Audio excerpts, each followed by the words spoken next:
Hello everyone, my name is Elijah David, minister of the 12th Hour Apostolic Sabbatarian Congregation, Mount Zion, the 12th Hour, Liberty Hill, Texas. Today is August 20, 2013, or it is the 14th day of Edom, 2017, and we'll start our first service today with a song entitled Ivory Palaces. Your has gone so wondrous fine, and further texture fell. His fragrance rich, his heart of mine, with joy mighty thrill. Out of the ivory palace into a world of woe, only his great eternal love made my Savior go. His love so his sorrow sore, the hollows tear apart. When I think of the cross he bore, my heart is teardrops start. Out to the ivory palace, into a world of woe, only his great eternal love made my Savior go. His garments too were encased with healing in a touch. Each time my feet his sin have shred, he cut me from his blood. Out of the ivory palace, into a world of woe, only his great eternal love made my Savior go. In garments glorious he will come, open wide the door, and I shall enter my heavenly home with the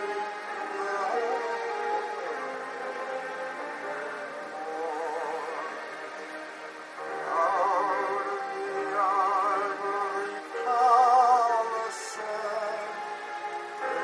into a world of woe, only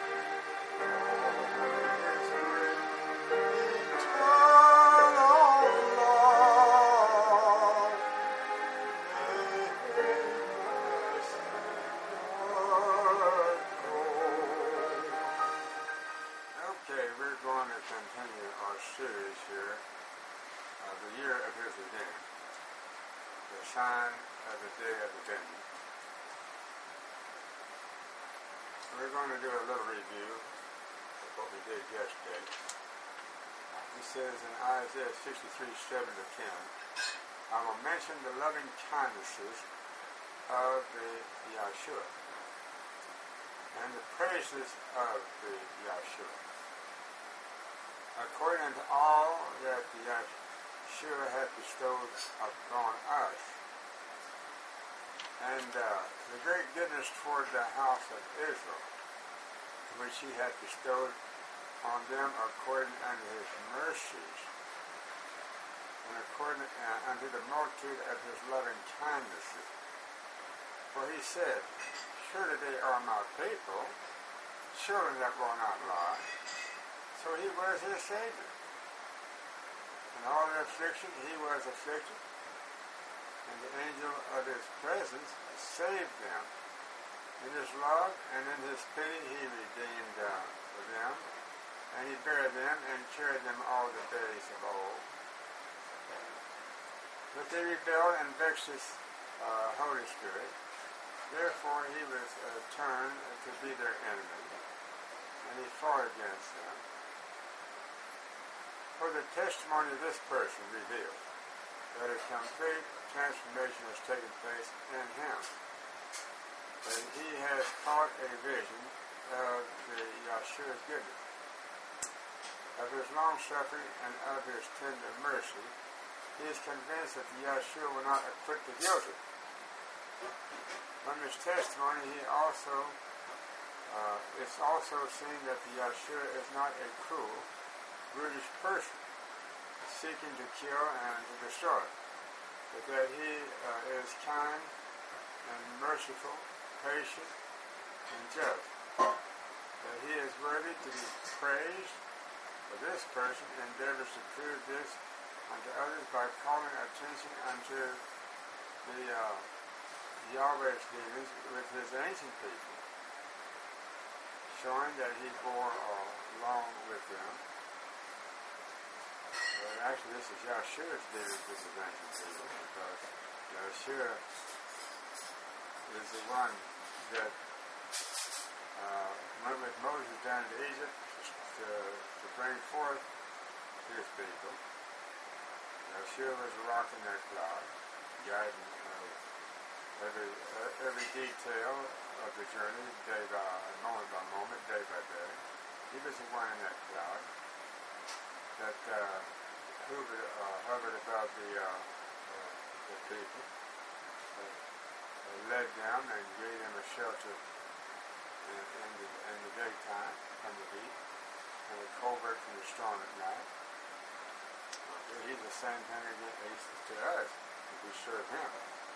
Well, it says, showing that he bore along with them, that only for their own good did he punish them, to bring them back to them and away from idolatry and eternal ruin. Moreover, the scripture plainly shows that the need of the deliverance today is similar to that of the Moses day.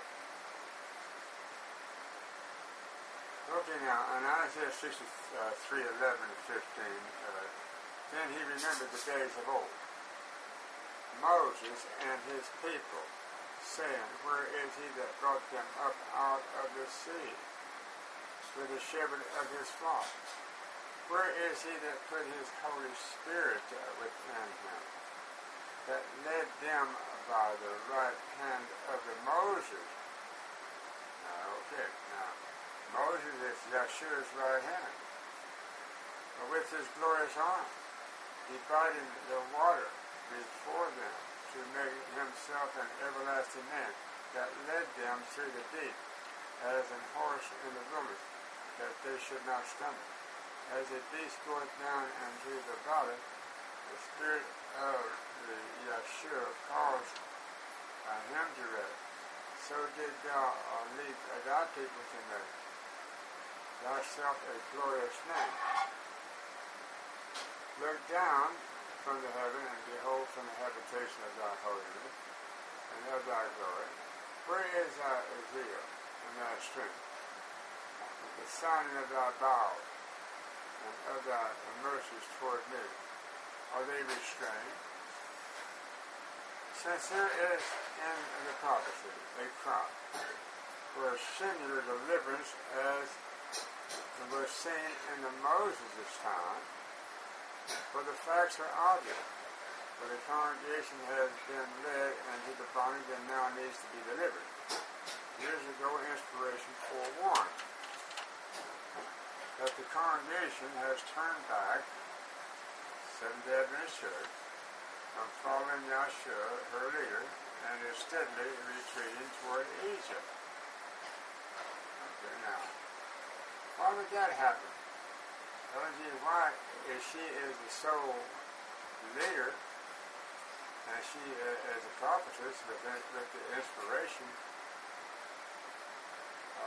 what's going on here? It sounds like the enemy had entered the camp. And they had been in the camp from day one. That is pointed out by the double leadership of the double team of horses hooked to that chariot of Laodicea. And so what happened, see, you had a double leadership from 1844 on. Always projected in the Adventist church. Ellen G. White always had competition for her office by the Satan having his man in the place to offset Ellen G. White as much as he could. And keep in mind that Uriah Smith joined up with the Advent movement pretty soon after the start of 1844. And he was one of the devils that was mainly sent there by Satan to counter Ellen G. White's great controversy, for instance, by writing the Daniel Revelation, Uriah Smith did. And then by the Adventists with their Jesuit leadership, and they had their officers, their committee, to compile this book, Bible Reading for the Home Circle. And they set up religious liberty in 1890. They said that this is what they're supposed to do, not accept that message of righteousness by faith by joining Wagner and go in a different direction. So it shows right there that's why the Adventist church was steadily retreating toward Egypt, because they had that Jesuit influence from the start Job. Okay, let's go ahead. Yet few are alarmed or astonished at the warning of the spiritual power. Doubt and even disbelief of the testimony of the Spirit of the Yahweh is living in our churches everywhere. Satan would have it thus. Ministers who preach self instead of Yahshua would have it thus. For the testimonies are unread and unappreciated. Bethlehem has spoken unto you. The light has been shining from his word and from the testimony, and both have been slighted and disregarded. The result is apparent in the lack of the purity and the devotion and earnest faith among it. Testimony volume 5, page 217. Isaiah 63:16 and 17. Doubtless thou art our father, though Abraham be ignorant of us, and Israel acknowledge us not. Thou, O Yahweh, art our Father and our Redeemer. Thy name is from everlasting. O Yahshua, why hast thou made us to err from thy ways? Now remember, Yahshua said there in John, I am the way, the truth, and the life.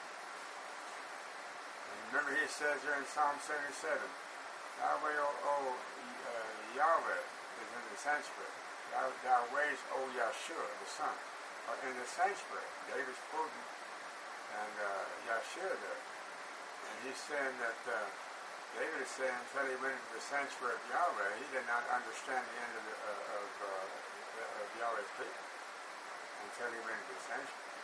That's 73:17 Psalm. David said that until he went in there, he couldn't learn Yahshua's ways until he went into the sanctuary. Okay. For the people that are crying for the deliverance are those whom, and let me finish reading what I just read. It says, doubtless thou art our Father. Okay. O Yahweh, why hast thou made us to err from thy ways? Yahshua, why hast thou made us to err? And harden our heart from thy fear. Okay. Now, what does it say in Ecclesiastes? Let us hear the conclusion of the whole matter. Fear the Yahweh. It says, fear is the beginning of the knowledge of Yahweh. But it says, fear Yahweh and keep his commandments, for this is the whole duty of man. So, the house of Israel has been hardened from thy ways, and their fear has gone from. For the people that are crying for the deliverance of those whom Abraham did not know, and whom Israel today, the denomination does not acknowledge. That is, as pointed out the beginning of our study, Abraham was ignorant of the apostolics. Now, Abraham only had faith was up to the cross. It only reached up to Yeshua's crucifixion. That's all the further he could see prophetically. But he thought that when Yeshua was in the future, when he'd be crucified, he understood that. But that would be right at the end of the world. And it was the end of the Old Covenant book. When Yeshua was crucified, it brought the Old Testament to a close. And the people that cry out for the deliverance of the fulfillment of this prophecy are not by the antithetical Israel, the denomination. Okay. Now, why isn't the Adventist Church antithetical Israel that would succeed the apostles? No, they're the antithetical Israel that succeeds the Pharisees. Hebrew Israelites, but yet hypocritical and hypocrites. And why are they that way? Because the Adventist churches of the house of Edom were led by antithetical Esau. But antithetical Esau didn't show up until 1970 in the form of Brother W. Johnson. Now we're talking about the present truth. We're talking about today. Thus it is that though the Abraham of old does not know us, that's the apostolic, and incidentally, if Abraham didn't know the apostolics that Yeshua raised up to have their descendants reach straight down at the end of time, well then he certainly wouldn't know us. If he doesn't know the apostles, and he didn't. Abraham did not know the apostles. He didn't see the apostles. He didn't see the New Testament era. Okay? Thus it is that though Abraham of old does not know us, and though the denomination does not acknowledge us, now, here's where the rub comes in. Abraham of old did not know us.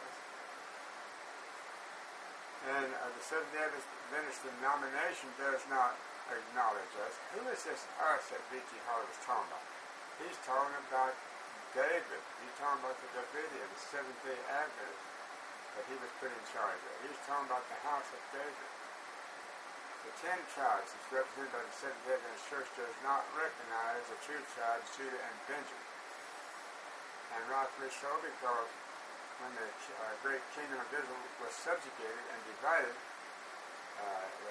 after Solomon's death, the 10 tribes made up the northernmost kingdom, which is the Israelite nation, and the southern tribes of Judah and Benjamin made up the southern kingdom. Okay? So today you have those two kingdoms projected here in the Adventist Church. Adventist represents the 10 tribes northern kingdom, and they're represented by that bear. And Judah is represented by that lion in the south. Represents the kingdom of Judah. Okay. So he says, is that though Abraham of old does not know us, and though the denomination Seventh-day Adventist Church does not acknowledge us, they know us, but they won't acknowledge it. Yet we know that Elohim has given us a message, and that a change has taken place in us. That we are no longer satisfied, lukewarm, and that we are no longer unconscious of our later sin or wretchedness, misery and poverty, blindness and nakedness. We know that this is the work of the Elohim in our hearts, that we are truly being born again, born through the Yahweh Spirit, that we may now better we are now better Seventh-day Adventists than we were before. Now here V.T. Harlip is including himself as a Seventh-day Adventist with just an additional message for them. Well, Jones and Wagner were Seventh-day Adventist ministers. When they came on the scene in 1888 with a message, it was just an additional message to the three angels that Sister Wright had already brought. She told them so. Okay. We can therefore with confidence say, doubtless thou art our Father, our Redeemer. Thy name is everlasting, though we are constantly and sarcastically told by our brethren, no, you are not Seventh-day Adventists. No, they're debating Seventh-day Adventists. This has got a new name. New feeding pasture, common, based on the old feeding pasture that the Adventists fed in until 1890. And then they rejected the message that would lead them into the second feeding pasture in Mount Carmel, Shepherd's Rod, V.T. Harlip, Wherefore, Texas. New location. This time, you know what they were Adventists to change their identity from? From the bear. Okay, now, here's this bear. Medo-Persia. The lion is Babylon, Nebuchadnezzar. The leopard is Grisha. Now, the leopard represents the symbol of Greece. Greece are Jews. Okay. The bear is of the family of the Jews, but not of the tribes of Edom, which is a Medo-Persia. What I'm saying is, the bear is a symbol of the Adventist church from the north. The lion is a symbol of the Davidian Seventh-day Adventists of the south. Now, had the Adventists accepted that message of Jones and Wagner, they would have left the identity of the bear being their symbol. And they would have then taken on the lion of the tribe of Judah in the south as their symbol. And if they had done that, then it would have showed that the 10 tribes, Seventh-day Adventist church, Ezekiel had the prophecy on that 10 tribes, Seventh-day Adventist church from 1500 to 1890, 390-year prophecy. Ezekiel 4 had that prophecy. So the Adventist church was identified as the 10 tribes up to 1890. Now, had she accepted Jones and Wagner, which brought the message for Judah and from Judah, they were actually Judaized, Jones and Wagner. And they had a message from Judah. And that's why the General Conference rose up, the leaders of the North, represented by the bear, rose up and rejected that message of Jones and Wagner, which was of the lion symbol of Judah. So now we know more why the Adventist Church rejected Jones and Wagner's Russian prophetic. Jones and Wagner were Judaized, whereas the Seventh-day Adventists were Hebrew Israelites. And Judah is also Hebrew. I understand they're identified by Judean, tribe of Judah, lawgiver. That's why they're identified that way. So, now we understand more why the message was rejected than by the Adventist Church. Okay, now it says that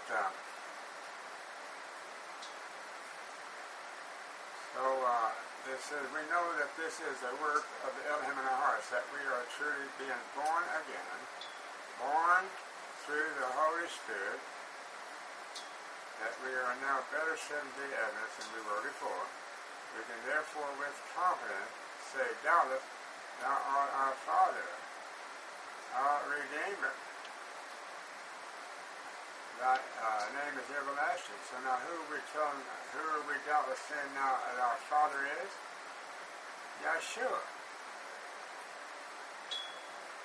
Now there's a prophecy where it talks about Mahershala Hozbaz in Isaiah and the Emmanuel.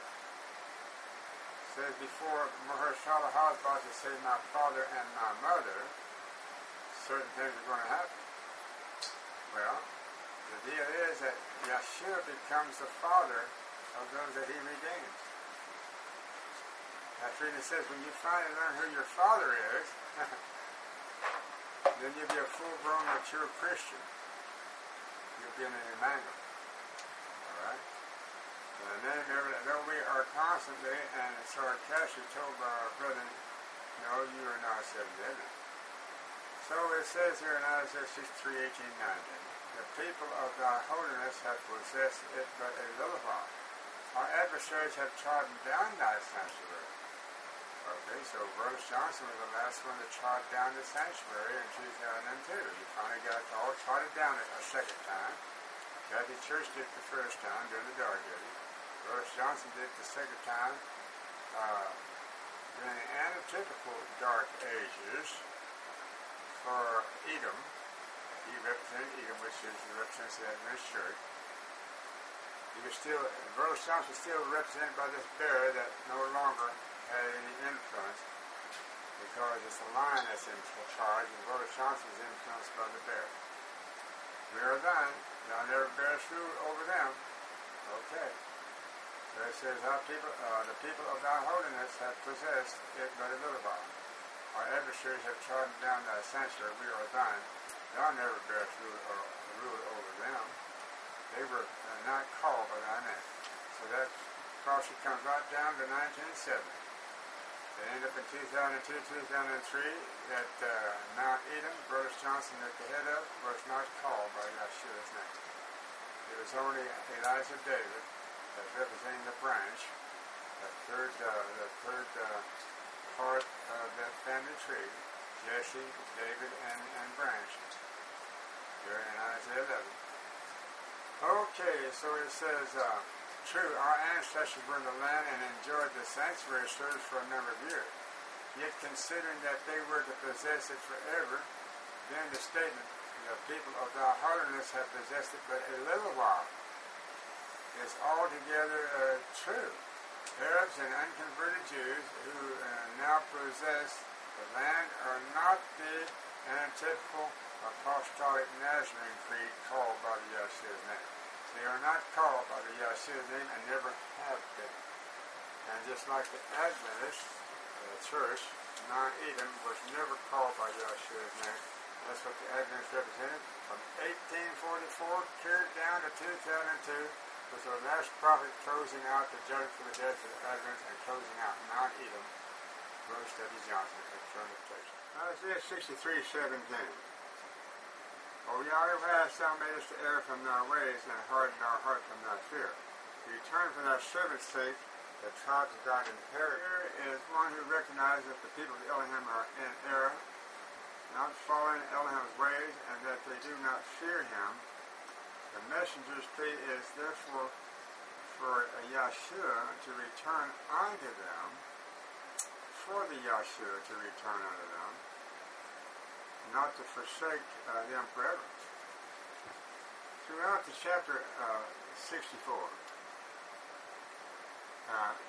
this is Isaiah 64, and gives a good example as to what our prayers should be about at this very time.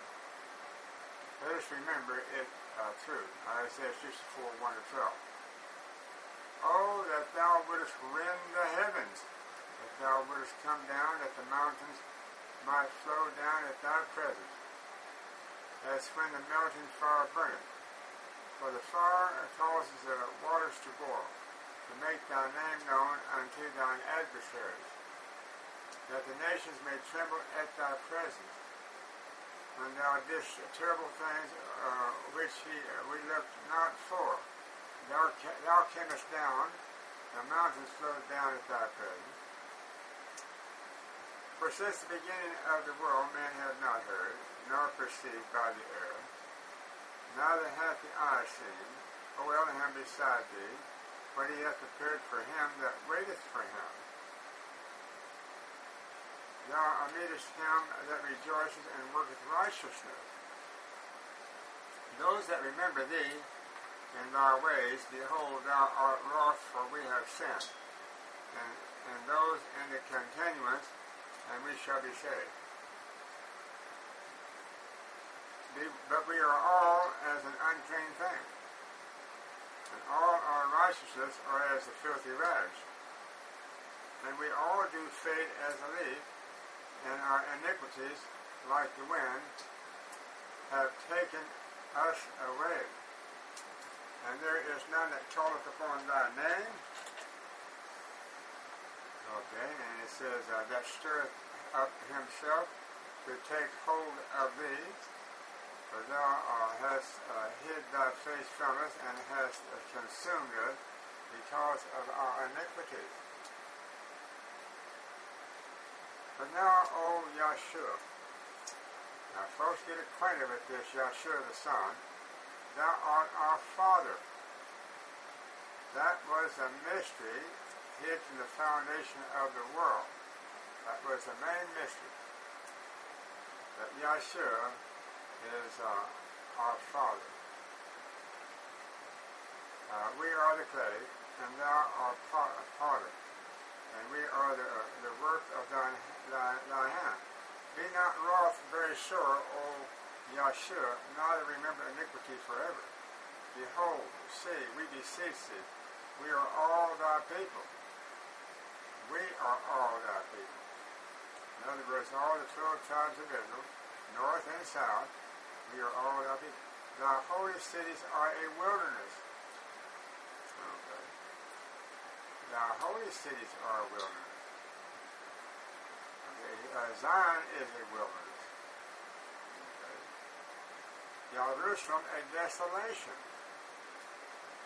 Our holy and our beautiful house, where our fathers praise thee, is burned up with the fire, and all our pleasant things are laid waste. Wilt thou refrain thyself for these things, O Yahweh, O Yahshua? Wilt thou hold thy peace and afflict us so? Now, I want to read you something from the scriptures. I want to read you Isaiah chapter 9. And I never understood this before as being this way until now. And the reason why I'm doing this is because I want to make seemingly a correction that I have interpreted one way. And no doubt it can be taken actually the way I had interpreted. But what I want to say is talking about unto us a son is given, unto us a child, a son is given. Okay, a child is born. It says, unto us a child is born. Now watch this. Yahshua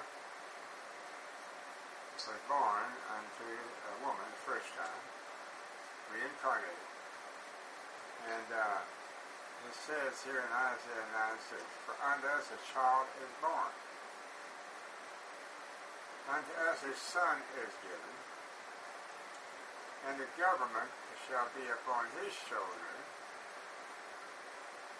and his name shall be called Wonderful, Counselor, the Mighty God, the Everlasting Father, the Prince of Peace.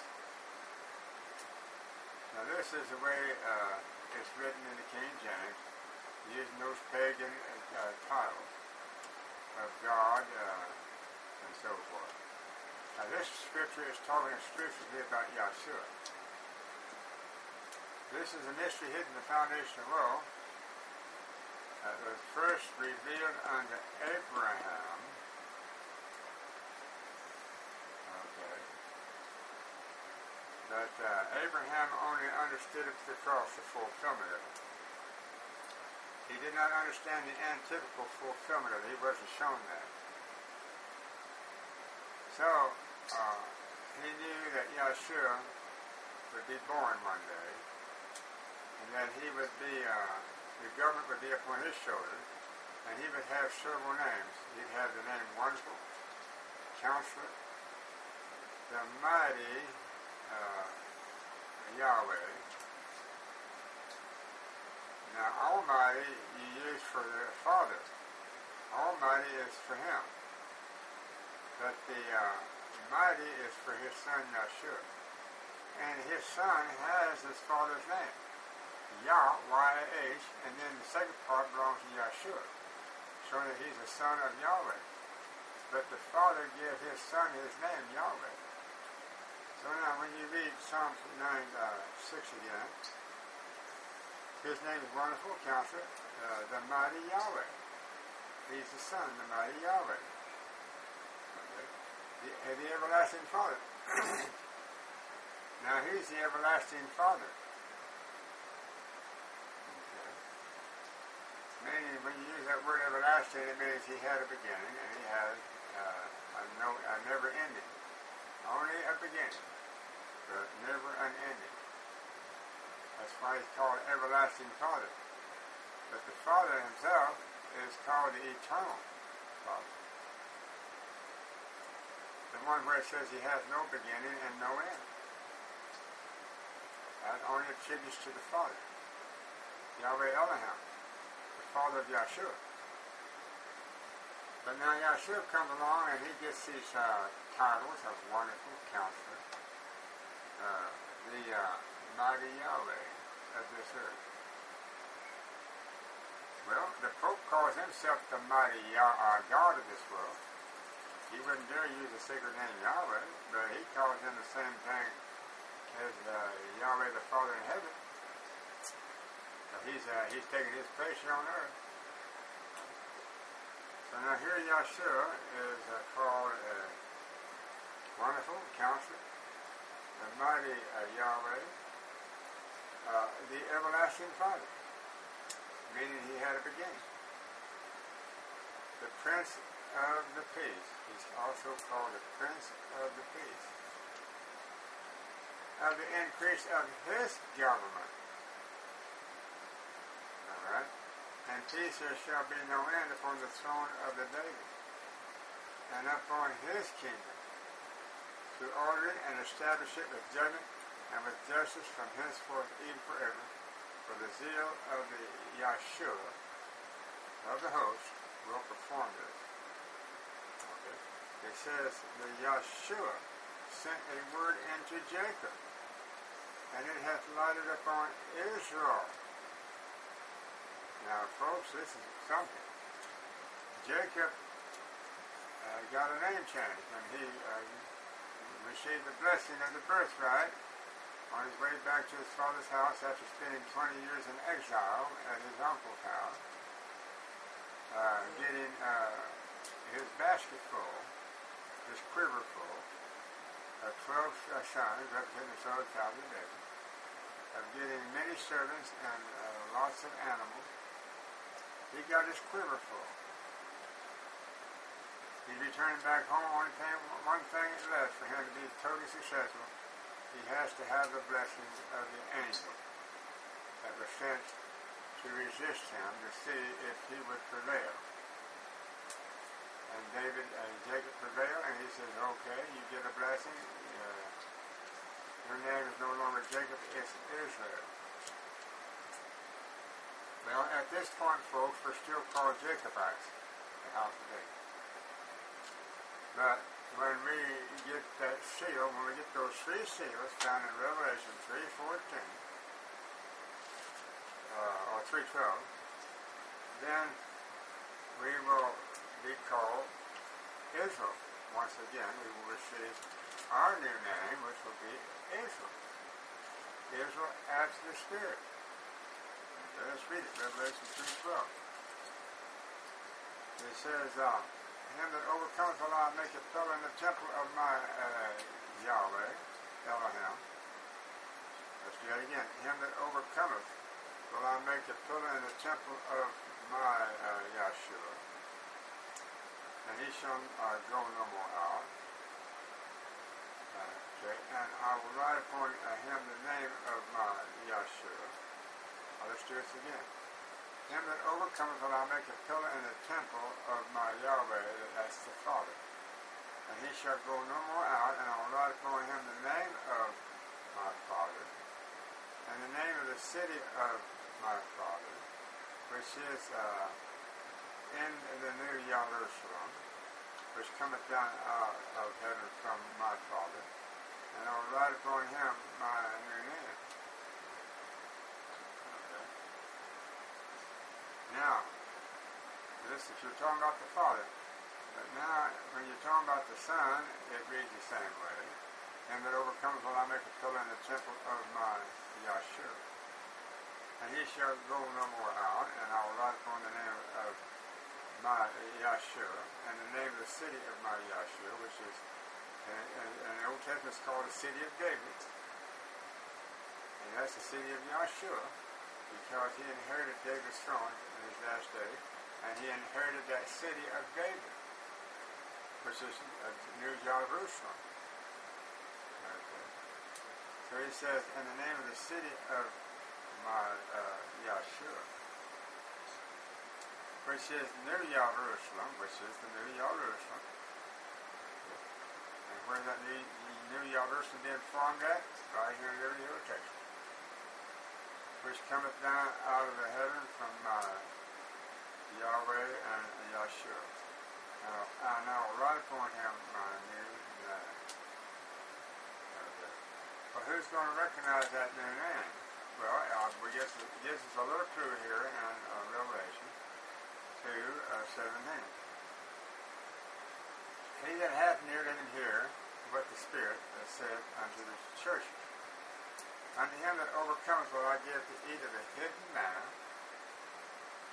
and will give him a white stone, and in the stone a new name, written, which no man knoweth, saveth he that receiveth it.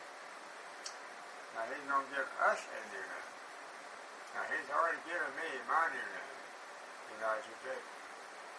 And I'm the only one that knew it when it happened.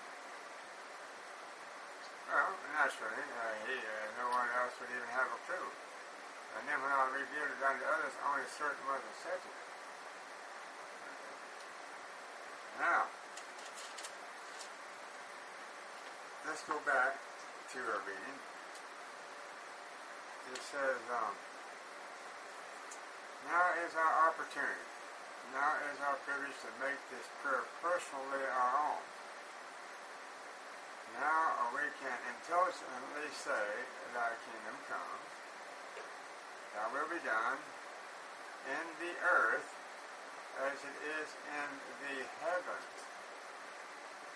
Now we can wholeheartedly exclaim, how shall we sing the Yahshua song in a strange land? Now when I say Yahshua song in a strange land, Psalms 137 verse 47 is giving that information. We go to Revelation 15, and it's talking about that same song. It says in verse 3, and they sing the song of the Moses, the servant of the Elohim, and the song of the Lamb. Okay. Saying, great and marvelous are thy works, Yahweh Elohim Almighty. Now here's the Almighty. It's talking about the Father in heaven, the Father of Yahshua. Just and true are thy ways, thou King of the saints. Now, it says, if Almighty attributes to Yahweh, is he the King of the saints? Yahshua is the King of the saints. So, it says, just and true are thy ways. So this attributes to Yahshua. So apparently, we've got this here word Almighty now appearing to apply to Yahshua. And they sing the song of the Moses, the servant of the Elohim, and the song of the Lamb, saying, great and marvelous are thy works, Yahshua, Messiah, Almighty. Just and true are thy ways, thy King of the saints. Now, in Psalm 73:17,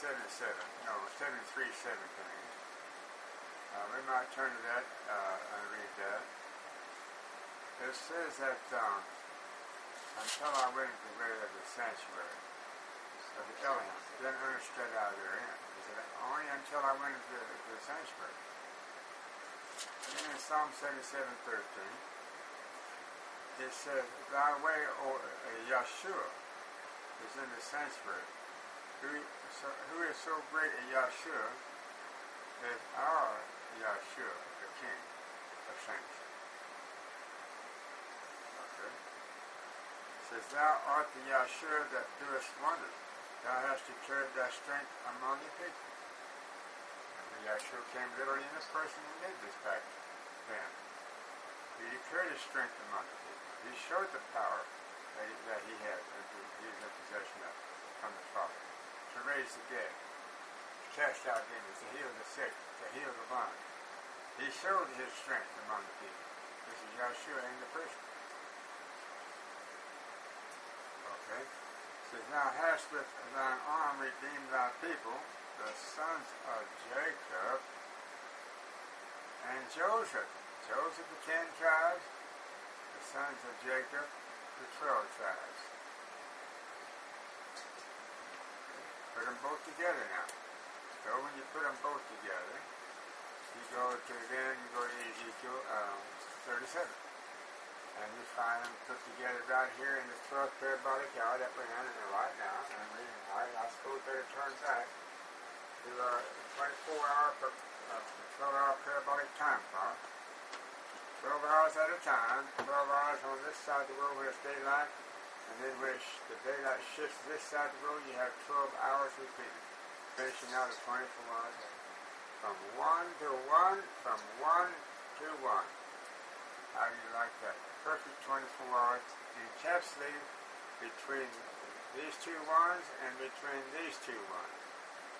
And they don't overlap each other. They don't overlap the 12th hour going into the daylight time when it's actually the last hour of the night. You don't have the last hour of the day going over into this first hour of the night. No, it stops right here and then let's go to Ezekiel 37. Let's start on about verse 20. Let's start on verse 16. Moreover, thou son of man. Now this is talking to Ezekiel, but Ezekiel is representing antithetical David when this prophecy comes to its fulfillment, which is it reaches fulfillment with Elijah David. So now it's talking about the Son of Man being Elijah David. And these prophecies are contemporary with the fulfillment of their time. Whoever the main church is playing the role at their fulfillment, that's who he's talking about. So he says, moreover, thou son of man, Elijah David, take thee one stick and write upon it. Okay. So if I have the interpretation of the prophecy that gives a true interpretation of what's going on here, then I'm the man. Whoever is the one with the interpretation of the prophecy, he's the person. So it says, take one stick and write upon it for the Judah and for the children of the Israel, his companion, and take another stick and write upon it for the Joseph, the stick of Ephraim, and for all the house of the Israel, his companion. This stick of Joseph is one from 10 tribes north, represented by the bear. 2 tribes south, represented by Judah and Benjamin by the lion. So David, now the antithetical David is going to show the prophecies where these two houses come together now, these two great kingdoms that were subjugated after Solomon's death. Okay. So then it says to this son of man, Ezekiel describes who this son of man is at the time of this prophecy is fulfilled to him. Then he's the man of the hour. So he says, and join them one to another into one stick, and they shall become one in thine hand. And when the children of thy people shall speak unto thee, saying, wilt thou not show us what thou meanest by these? Say unto them, thus saith the Yahweh Elohim. Or you say the Yahshua Messiah. Thus saith the Yahshua Messiah, this is the Son, this is the everlasting Father now. Behold, I I will take the stick of the Joseph, which is in the hand of the Ephraim, and the tribes of the Israel his fellows, and will put them with him, even with the stick of the Judah, and make them one stick, and they shall be one in mine hand. Okay, they're going to be one in Yahshua's hand, and watch this. They're going to be one in Elijah David's hand. And the sticks whereon thou ridest shall be in thine hand. Here's the vine that belongs to the servant that is connected with Yahshua that is fulfilling this prophecy. So the first one, there are two sticks or one stick in the hand of Yahshua in mine hand. Verse 20 is in thine hand, his servant, David. And say unto them, thus saith the Yahshua Elohim, behold, I will take the children of the Israel from among the heathen, whether they be gone, and will gather them on every side, and bring them into their own land. Okay. And I will make them one nation in the land, upon the mountains of the Israel. And one king shall be king unto them all. They shall no more be two nations, neither shall they be divided into two kingdoms any more at all.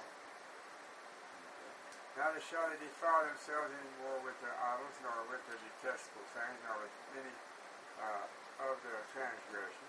But I will save them out of all their dwelling places, that's all over the world and all nations, wherein they have sinned, and all their dwelling places wherein they have sinned, and will cleanse them, so shall they be my people, and I will be their Yahshua, the Savior. And David, my servant, David is a great servant of Yahshua, just like those 12 disciples were the great servants of Yahshua. Okay, it says now, and David my servant shall be king over them, and they all shall have one servant, and they shall also walk in my judgments and observe my statutes and do them. And they shall dwell in the land that I have given unto Jacob my father, wherein your fathers have dwelt. And they shall dwell there even they and their children and their children's children forever. Now folks, pay attention to that. Forever means that the kingdom of heaven has come down, and this is where they are at, in the kingdom of heaven here on earth. Now when this earth passes away, this kingdom of heaven is isolated, no doubt, back to the heavens above this earth. Because John saw the earth pass away, literally pass off the scene. Meaning that he was somewhere on a planet somewhere, or he was in the kingdom of heaven, and he was observing this earth passing away. Okay? And it says, and their children shall live forever, and my servant David shall be their prince forever. Now, a lot of people say, well, David's going to be resurrected, and this is going to be fulfilled in him. No. David is yet in his sepulchre, while this prophecy is being fulfilled. If David was the one to receive the fulfillment of this prophecy, he would be already resurrected. Well, this prophecy is meeting its fulfillment and has been for the last 10 years. So if the typical David has died and gone on, is a man, then he would have been resurrected 10 years ago to honor his house that is raised up in his name by the Yahshua personally. But no, whoever this prophecy has been fulfilled to, this is the one that's in charge of the kingdom. Moreover, I will make a covenant of the peace with them. It shall be an everlasting covenant with them, and I will place them and multiply them, and will set my sanctuary in the midst of them forevermore. Okay, kingdom of heaven here on earth. This earth passes away, but the kingdom of heaven does not pass away. Now we're getting close to the end of our study. Let's turn to Ezekiel 34. There's another prophecy pertaining to this here David. Okay, it says 22 to 24. Therefore will I save my flock, and they shall no more be a prey, and I will judge between cattle and cattle. Okay, the cattle of Bashan. Okay, there's 3 feeding pastures now. these last days of the Seventh-day Adventist Church, they had 3 feeding pastors. And there was a feeding pastor of Bashan, the first one, first 40 years, 1850 to 1890, belonged to Adventist Church. And they were classified as cattle, feeding in that pasture. Then the second feeding pasture was Mount Carmel at Wherefore, Texas, Shepherd Rock, B.T. Holliker's leader. That was just, they were called the feeding Seventh-day Adventists. That was their second feeding pasture, and there was a classification of cattle there. And then Mount Gilead in 1970, Brother Johnson at the head of it, as a shepherd. And it was a classification also as a cattle. So he says right here, therefore will I save my flock, and they shall no more be a prey, and I will judge between cattle and cattle. In other words, I'll judge between the Adventists, and I'll judge between the Davidian Seventh-day Adventists, and I'll judge between the branch Davidian Seventh-day Adventists. There are 3 classifications of cattle in the Adventist Church from 1844 to 2003. I just named them to you. This grades into our study. This hour you can contact us at the 11th hour call, and that's number 11. Click on our audio archive. We're going to now close with a song entitled "'Tis So Sweet to Trust in Yeshua." 'Tis so sweet to trust in Yeshua, just to take Him at His word, just to rest upon His promise, just to know the sense of Yeshua. Yeshua, Yeshua, oh, I trust Him, oh, I have proved Him o'er and o'er. Yeshua, Yeshua, precious Yeshua, oh, for grace to trust Him more. Oh, how sweet to trust in the Yeshua, just to trust His cleansing blood, just in simple faith to plunge me beneath the healing cleansing flood. Yeshua, Yeshua, oh, I trust Him, oh, I proved Him o'er and o'er. Yeshua, Yeshua, precious Yeshua, oh, for grace to trust Him more.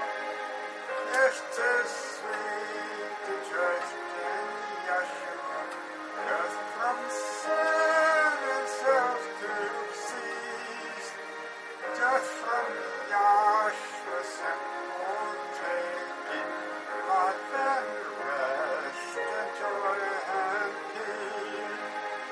Yeshua, Yeshua, oh, I trust Him, oh, I prove Him o'er and o'er. Yeshua, Yeshua, precious Yeshua, oh, what a grace to trust Him more. I'm so glad I learned to trust Him, precious Yeshua, Savior, friend, and I know that He is with me, will be with me to the end. Yeshua, Yeshua, I trust Him.